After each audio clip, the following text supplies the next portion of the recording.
England మధ్య జరుగుతున్న మూడో టెస్ట్ మ్యాచ్లో మూడో రోజు ఆట ముగిసే సమయానికి భారత జట్టు పూర్తి ఆధిపత్యాన్ని సాధించే విధంగా ముందడుగు వేసింది. టీమిండియా మొదటి ఇన్నింగ్స్లో భారీ స్కోరు చేయడమే కాకుండా ఇంగ్లాండ్ జట్టును మొదటి ఇన్నింగ్స్లో 126 పరుగుల వెనకాలే ఆపగలిగింది. మొదటి ఇన్నింగ్స్ ఆధిక్యాన్ని సాధించిన భారత జట్టు ఆ ఆధిక్యాన్ని మరింత పెంచే దిశగా రెండో ఇన్నింగ్స్ కూడా మొదలుపెట్టింది.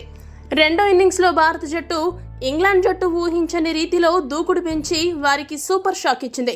మరి ముఖ్యంగా ఓపెనర్ యశస్వి జైస్వాల్ చాలా దూకుడుగా ఆడి ఇంగ్లాండ్ జట్టుకే పేటెంట్ రైట్ ఉన్న బజ్బాల్ విధానాన్ని అమలు చేసి తనదైన శైలిలో రెచ్చిపోయాడు. ఒకే ఒక సెషన్లో సెంచరీ పూర్తి చేసి తన ఉద్దేశమేంటో బయటపెట్టాడు. అతడికి one down batsmen Shubman Gill super support అందించి భారత జట్టు రెండో ఇన్నింగ్స్లో కూడా మంచి స్కోరు చేయడంలో తన వంతు పాత్ర పోషించాడు.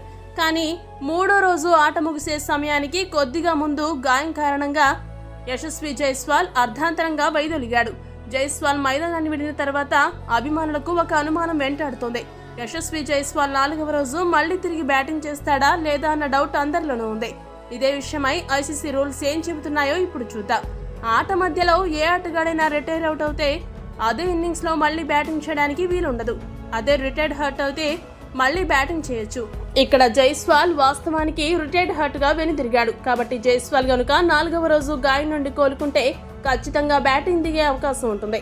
మరి ఇండియా ఇన్నింగ్స్ అయ్యే సమయానికి జైస్వాల్ గాయం నుండి కోలుకుంటాడో లేదో చూడాలి. ఈ వీడియో కనుక మీకు నచ్చినట్టయితే లైక్, షేర్, కామెంట్ చేయండి. మరిన్ని స్పోర్ట్స్ అప్డేట్స్ కోసం మా ఛానల్ ను సబ్స్క్రైబ్ చేసుకోండి.